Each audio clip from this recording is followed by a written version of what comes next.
तो सुनिए, एक मुकदमा जो आप ही की अदालत में पेश हुआ था और आपने एक बेगुनाह बेकसूर पुलिस इंस्पेक्टर को रिश्वत लेने के इल्जाम में 3 महीने कैद बामुशक्कत की एक सजा सुनाई थी।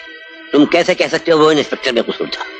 आप मुझसे नहीं, अपने आप से पूछिए, अपने खोए हुए जमीर से पूछिए, अपनी सोई हुई आत्मा से पूछिए, जो तब की सोई अब तक जागने में नहीं आई।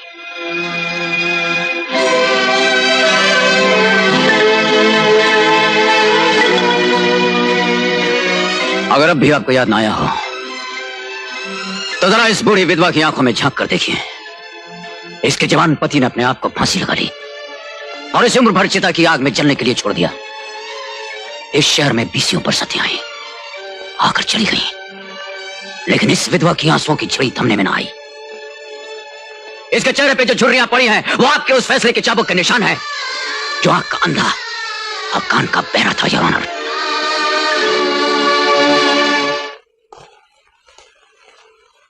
आपके उस बहरे कान ने इस औरत का बयान भी नहीं सुना जो आपसे यह कहना चाहती थी कि किस तरह जेके का हुक्म पे इसने वो 2 बैग बदल दिए थे।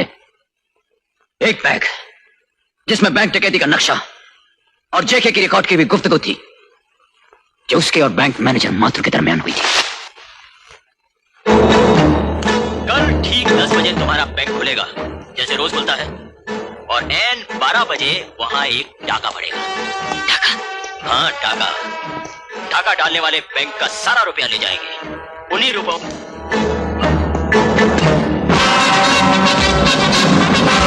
बोलो जेके, तुम्हारी आवाज है या नहीं?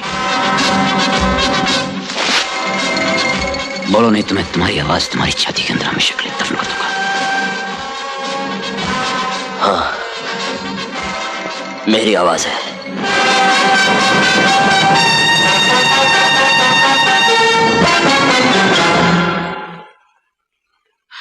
और अब इसी खूबसूरत आवाज में ये भी बता दो कि जूली के इस जुर्म के लिए तुमने उसकी मौत का हुक्म दिया था या नहीं दिया था? दिया था। ये बेचारी उम्र भर तुम्हारे छोड़े हुए खूनकार कुत्तों से छिपती रही, बचती रही और अपनी मासूम बेटी को बचाती रही। वो मासूम बेटी जो भूख और गरीबी के 2 पाटों में पिसते पिसते चोर हो गई और चोर भी बन गई। और जब वो चोर पहली बार तुम्हें एक रेस्टोरेंट में मिली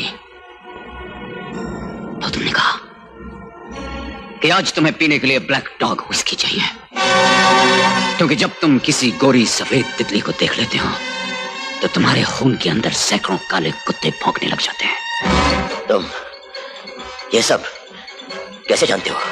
मैं इसलिए जानता हूं क्योंकि मुझे काले कुत्तों के गले में पट्टे डलने का फन मालूम है। आज हम तुम्हारे अंदर छिपे हुए हैं तमाम काले कुत्ते बाहर निकालकर तुम्हारा गोश्त नोचने के लिए तुम्हीं पे छोड़ देंगे।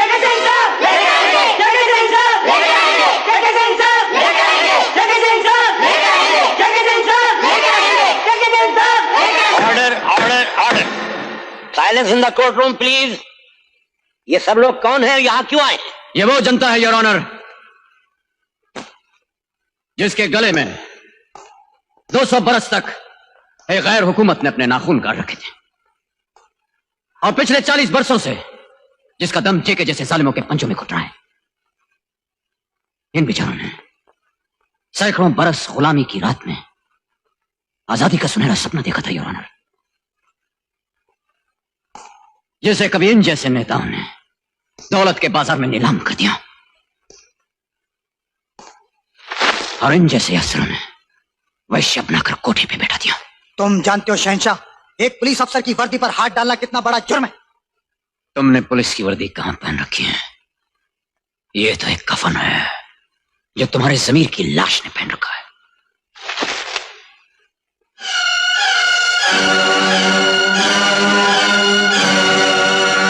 पुलिस की वर्दी तो शोभा देती है असलम साहब जैसे अफसरों का, जो सर से लेकर पांव तक फर्ज की जिंदा मिसाल है।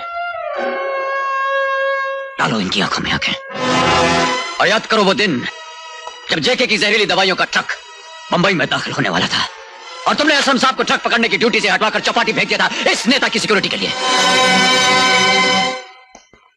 इस देश का क्या होगा जज साहब जिसमें इन जैसे घटिया लोग देश के नेता बनते हैं और इन जैसे चोर शहर के कोतवाल।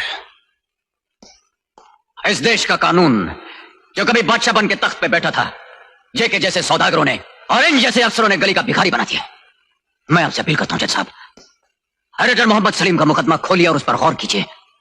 मैं जानता हूं कि जो अखबार आपकी अदालत में पेश हुआ था उस पे इंसानी खून नहीं, किसी जानवर के लहू के धब्बे थे।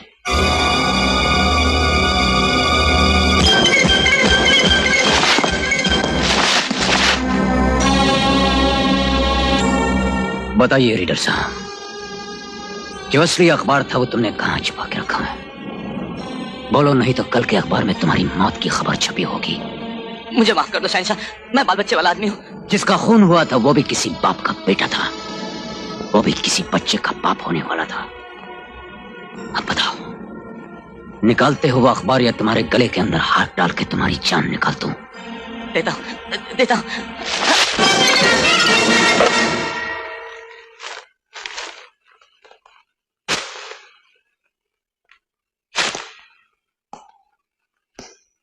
ये लीजिए जज साहब, वो अखबार आपके सामने मौजूद है जिस पर एडिटर मोहम्मद सलीम के खून के धब्बे हैं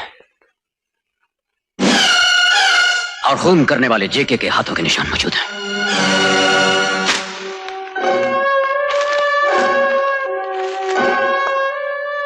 कितनी आसानी से कत्ल के सबूत बदल जाते हैं और कातिलों के कदमों के निशान मिटा दिए जाते हैं। योर ऑनर, जो इंस्पेक्टर श्रीवास्तव जैसे मासूम होते हैं वो अपने आप को फांसी लगा देते हैं, और जो मोहम्मद सलीम जैसे निडर होते हैं उनकी छातियों में चोट रख दिया जाता है, और जेके जैसे शातिर कातिल को बाइज्जत रिहाई का हुक्म मिल जाता है। लेकिन शहंशाह की अदालत में तुम्हें बाइज्जत रिहाई का हुक्म नहीं मिलेगा जेके। मिलेगा तो एक ऐसा अंजाम मिलेगा जो मुजरिमों के लिए इबरतनाक सबक होगा और दूसरों के लिए एक ऐसी मिसाल जिसकी कहानियां बरसों तक सुनी भी जाएंगी, सुनाई भी जाएंगी। इसके बाद योर ऑनर,